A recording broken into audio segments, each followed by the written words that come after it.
Hi creative friends, this is Freya and thank you so much for being here. So today I want to work in this particular art journal. It's actually a children's cardboard book that I kind of built up my layers on. But what I'm exploring in this particular journal is color. And I want to do more videos on color. And honestly, you guys, I'm a beginner. I'm always learning. Now, here are two books on color that I have used.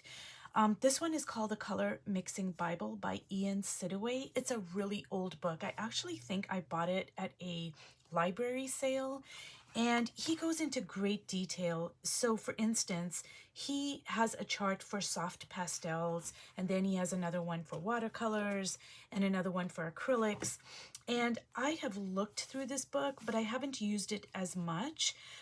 It's a great book because just say you are working in, for instance, soft pastels, mixing oranges, you can get a very detailed approach to how, excuse me, how you want to mix your colors.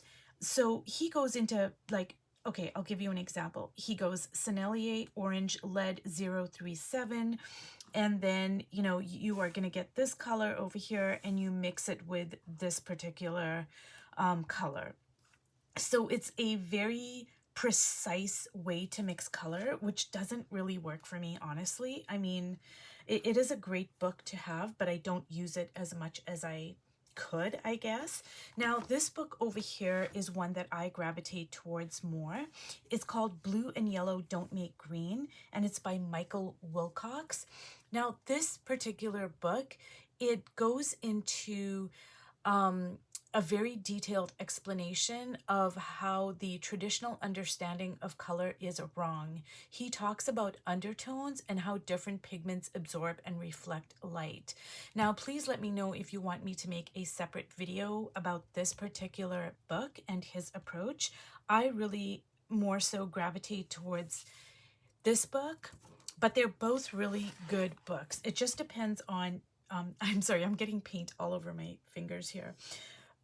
But it just depends on how you approach color, because say if you are a very kind of a logical person and you really need to know what colors make a third color, I think this book is more, you know, for you. But this book is just more of an open-ended approach, even though he does go into like very detailed explanations. He also talks a lot about how the undertones of a color are going to affect, you know, your third color that you make. Now, for this particular journal, I was using a neutral palette for the cover, as you can see. And over here, I was exploring blues, different kind of blues. And I, you know, I didn't gravitate towards my hot colors as much. So this is a blue spread. And what I'm going to work on here, I've laid out some colors, is a very hot spread. So this is my, okay, this is my Cad Red Light. This is an Alizarin Crimson. This is my Holbein Luminous Opera. And this is a cheap Dick Blick Studio Acrylic in Fluorescent Pink. And these are just some of the colors I think I'm going to use. Now I do have a blue here, so I'm probably going to use an ultramarine blue, and I am going to use my blue Stabilo. So for this particular art journal, my intention is to completely try as much as possible to gravitate towards an intuitive approach to color, and, you know, just throw out what I know about, you know, what I've learned so far about color theory as much as possible. Now, it's probably, you know, unrealistic for me to expect that I'm not going to use, you know, some of what I've learned. That would just be, you know, it would just happen organically.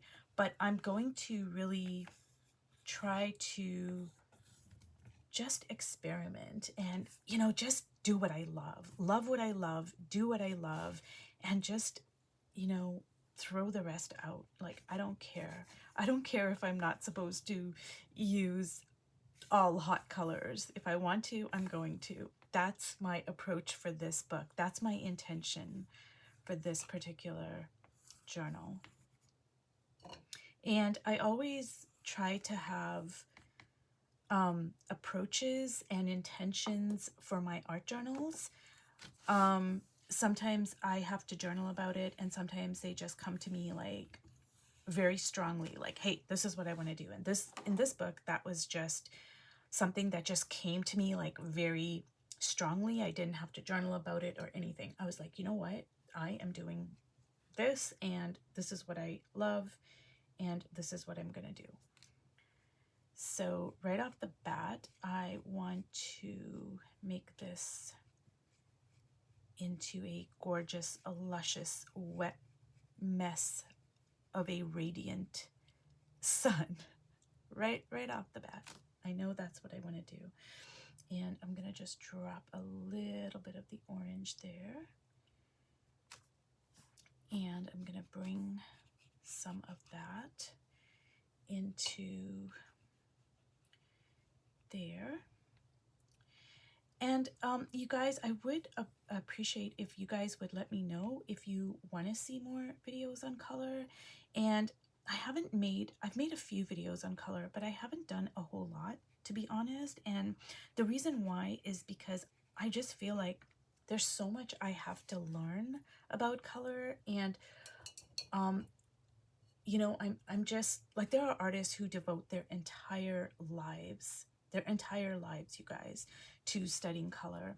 And not only that, they can even spend their entire lives just devoted to studying, say, neutrals, you know. So I just feel like I have so much to learn. But, you know, I can make videos about what I know and how I approach color, etc. And I think I want to keep a lot of this beautiful kind of a peachy kind of a color. It is a red, but it's been kind of neutralized a little bit. You know, it's not like the bright red, so it looks more like a pinky, but it is a red. I'm talking about the background. So I think what I want to do with the hair is I'm gonna make her have, like, I don't know, let me see, do I want her to have red hair or pink hair? You know what, I think I'm gonna go with a fluorescent pink hair. I'm just feeling it. I'm just feeling like, hey, you know what, I want this to be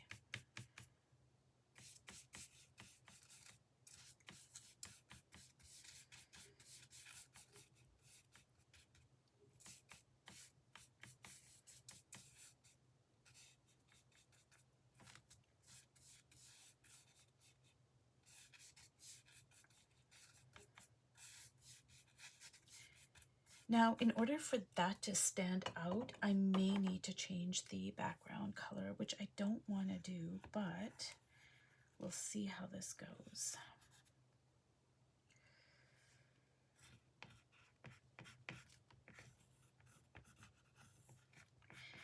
So a few things that I have learned about color along the way is that,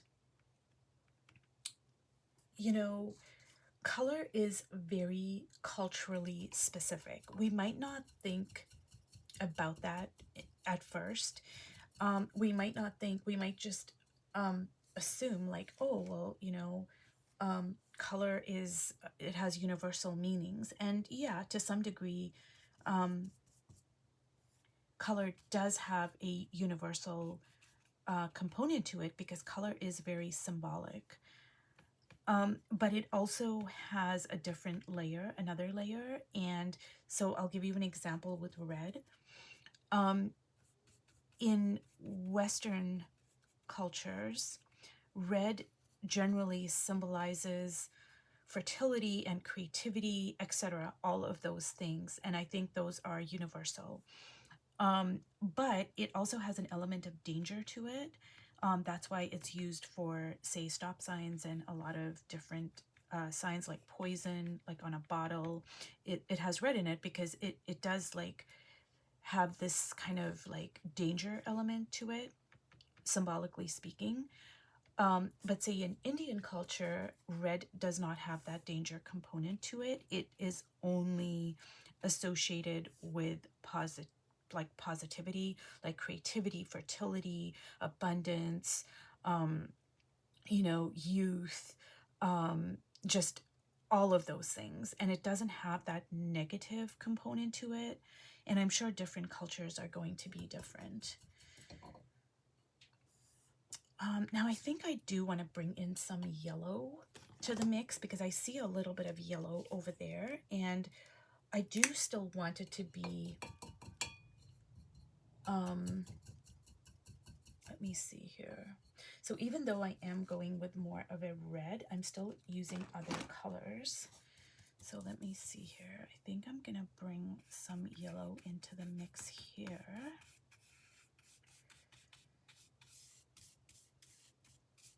Ooh, I'm really loving that now.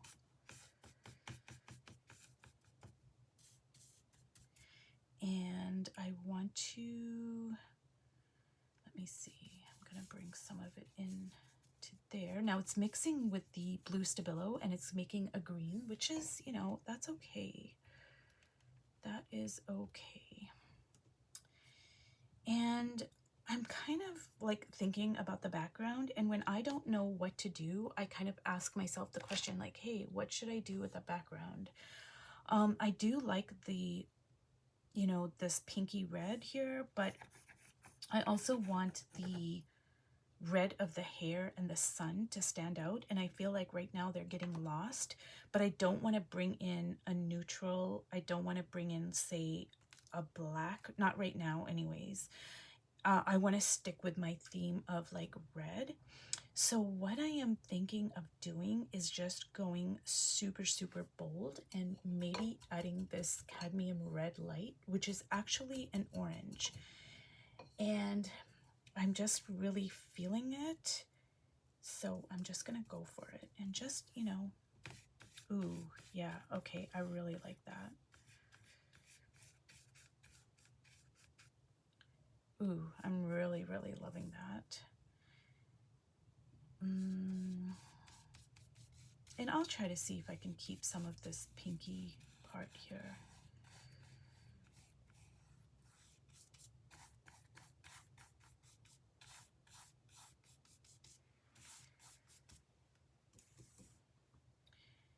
So maybe kind of going like so.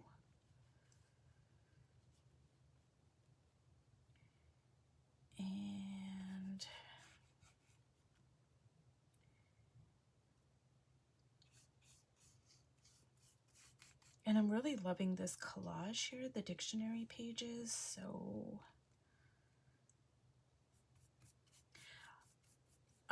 one of the things that I am really looking forward to about working in this particular journal, Exploring Color, is that because there are so many pages in here, the more I work in it, my hope is that I'm going to get more and more courageous and experimental and curious, and I'm not going to worry so much about the rules. I can throw the rules out. That's one of the things I learned from taking this color class, is that a lot of times when you like work on something constantly, like you go, oh, I'm gonna work on this for a month, for instance, what happens is when you use the same colors, if you have a limited color palette, you get more experimental because you've already done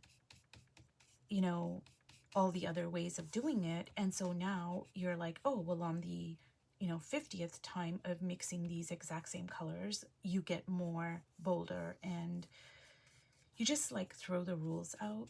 So I hope I'm making sense explaining this, but I'll make more videos working in this particular journal about colors, so hopefully I can explain it in different ways that are maybe more easier to convey what I'm trying to say.